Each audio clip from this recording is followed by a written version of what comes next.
প্রত্যেকে সিদ্ধান্ত নেবেন তাদের সাথে আমরা শান্তিপ্রিয়রা কেমনে ঐক্যবদ্ধ ইজতেমা করব। আমরা এবারে ইনশাআল্লাহ প্রথম পর্বে ইজতেমা করব এবং আমাদের সকল দাবি দেওয়া ভদ্রভাবে পেশ করছি, শেষ করি, ভদ্রভাবে পেশ করছি। যদি না হয় সেটা কিভাবে আদায় করতে হয় সেই সকল পদ্ধতি অবলম্বন করে হলে আমরা আদায় করবো ইনশাআল্লাহ। ভাই সাদ সাহেবকে যদি এবছর সরকার আসতে না দেয় তাহলে কি আপনি আনতেই হবে ইনশাআল্লাহ, সেটা কি করতে হবে আমরা করবো ইনশাআল্লাহ। আমার নাম মুআজ বিন নূর।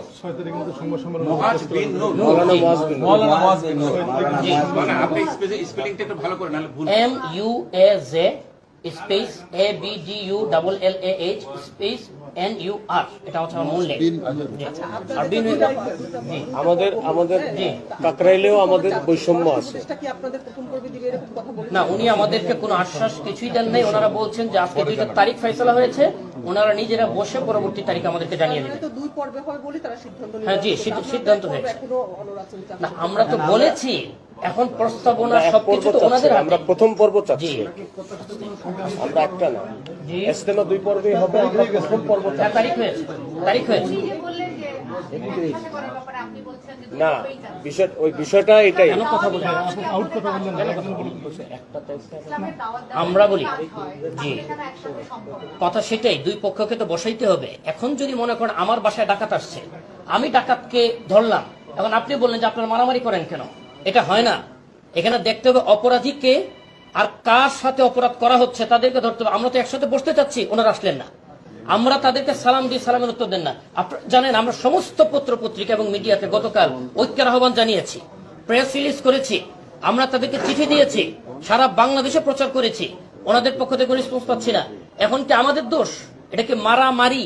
এটা তো মারামারি না, এক পক্ষ মারছে, 2 পক্ষ নাই, এক পক্ষ বের করে দিচ্ছে, আরেক পক্ষ বের হয়ে যাচ্ছে। আমরা যদি চাইতাম যে প্রতিহত করব তাহলে তো পরিস্থিতি আরো খারাপ হইতো, সেটা আমরা চাচ্ছি না। আমরা চাচ্ছি কি সরকারকে এখানে যেন সরকার আইনানুগ ব্যবস্থা গ্রহণ করেন। সরকার যদি ব্যর্থ হয় তখন আমাদের কিছু থাকলে করে ফেলবো। না, আজকে ডেট দেওয়া হয়নি, আজকে ডেট দেওয়া হয়নি।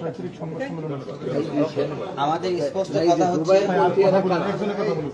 জুবায়ের পন্থী হচ্ছে আমরা যে সাদ সাহেবের বলি, আমরা যে সাদ সাহেবের অনুসারী, উনি যখন বাংলাদেশে এসে বয়ান করতেন ওনার কথাগুলির অনুবাদক ছিলেন জুবায়ের সাহেব।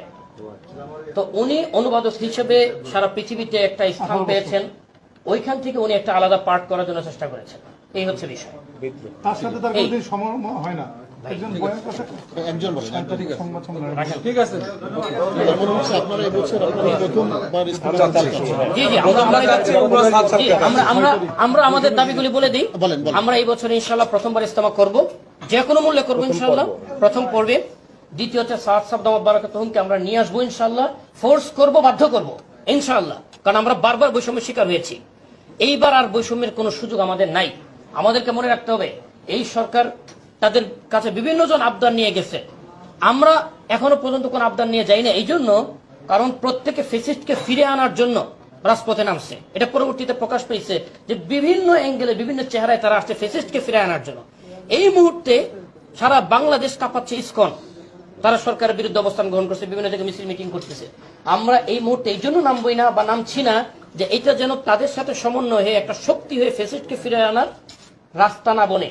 কিন্তু আজকে যারা প্রতিপক্ষ তারা ঠিকই সেই কাজ করতেছেন। যদি সরকার এখনো না বুঝে, এই যে আগামীকালের যে বৈঠক ওনাদের সোহরাওয়ার্দী উদ্যানে মহাসমাবেশ, এটা কিন্তু আমাদের বিরুদ্ধে না, কারণ এক হাতে তালি বাজে না, আমরা তো তাদের মোকাবেলা যাচ্ছি না। কিন্তু ওনারা সরকারকে বিদ্যঙ্গুলি দেখাচ্ছে যে আমাদেরকে না দিলে আমরা এই শক্তি নিয়ে এই করব সেই করব। অতএব সরকারের উচিত এটা ক্যান্সার হওয়ার আগেই সামান্য বিস্ফোরণটাকে যেন নির্মূল করা হয়। যদি তা না করেন এটা যখন ক্যান্সার হয়ে আসবে তখন আমাদের কিছু বলতে হবে না, সরকারি অনুধাবন করবে যে আমি কেন সময় মতো পদক্ষেপ নিয়ে নেই। এটা আমার আহ্বান থাকবে। স্বরাষ্ট্রমন্ত্রী তো বলে দিয়েছেন কে কোন পর্বে না বলেন এখানে বলেছেন না না বলেন শুনেন না, প্রশ্নটাকে শেষ করতে দেন। জি, উনি বলেছেন কে কোন পর্বে করবেন সেটা আমরা পরে জানাবো। তাহলে আপনারা স্বরাষ্ট্রমন্ত্রীর এই স্বরাষ্ট্র উপদেষ্টার এই ঘোষণার পরে কিভাবে বলছেন যে আমরা প্রথমেই করব? এটা এক ধরনের জবরদস্তি হয়ে গেল না? জি, যেহেতু আমরা 7 বছর যাবৎ বৈষম্যের শিকার, 7 বছর যাবৎ বৈষম্যের শিকার, অতএব কোন স্বরাষ্ট্রমন্ত্রীও এই অধিকার রাখেন না কাউকে বৈষম্যে বাধ্য করবেন তিনি। এই অধিকার কোন স্বরাষ্ট্রমন্ত্রী রাখেন না, তার মানে কোন উপদেষ্টা রাখেন না। প্রথমবার গত 7 বছর ধরে করতে পারছেন না প্রথমবার। জি জি পারছি না। এটা ক্লিয়ার করে বলেন। জি বলেছি, বলা হয়েছে, আপনি তো মাত্র মোবাইল নিয়ে আসলেন। জি প্রথমে করলে সুবিধাটা কি? সুবিধার কোনো শেষ নাই। সারা বাংলাদেশে মানুষ প্রথম পর্বের ইজতেমাতে যেভাবে ঝুঁকে পড়ে এবং প্রথম পর্বের ইজতেমা যতটা সুষ্ঠু হয়, দ্বিতীয় পর্বে যখন আমরা যাই, লাইট ফ্যান ভাঙা, টয়লেটের সোয়ারেজ লাইন অফ, মাইপ যে পানি তোলার মোটর বাস্ট হয়ে গেছে, গ্যাসের চুলা ভাঙা, বিদেশিদের কামরা আমাদের নতুন করে একদিনের ভিতরে মেরামত করে কাজ করতে হয়। 10,000 মানুষের একটা অ্যাকোমোডেশন একদিনে রেডি করা অনেক কষ্টকর। তারা প্রথম পর্বে ইজতেমা করে, দ্বিতীয় পর্বে আর ইজতেমা করার মতো অবস্থা রেখে যায় না, ভেঙে চুরে নষ্ট করে দিয়ে যায়। এই জন্য আমরা প্রথমবার চাচ্ছি যেন আমরা সুষ্ঠুভাবে সুন্দরভাবে, 10,000 তো গত বছর ছিল, যদি সাহেব আসতে পারেন মিনিমাম এই সংখ্যা 3 গুণ বাড়বে। সরকার যদি আপনাদেরকে সিদ্ধান্ত নেয় যে আপনাদেরকে প্রথমবার দিবে না, জি, তারা নিবে প্রথমবার। সরকারের সাথে কিভাবে দর কষাকষি করতে হয় সেটা আমরা করে নিব ইনশাআল্লাহ। না সেটাও করলেন, কিন্তু আপনার তো সময় চলে গেল। বাস, হয়ে গেছে, কথা হয়ে গেছে। থ্যাংক ইউ ভাই। আপনি একটু লিখে দেন আমার নামটা। বলছি প্লিজ, আরেকটা কথা বলে দিচ্ছি, আগামী আজকে তো 4 তারিখ, 6 তারিখ আমরা সাংবাদিক সম্মেলন করছি ইনশাআল্লাহ, সংবাদ সম্মেলন প্রেস ক্লাবে 3 তলায়। সেখানে আমরা আমাদের আরো কিছু বিষয় আছে যেগুলো আমরা পুরা জাতির সামনে আপনাদের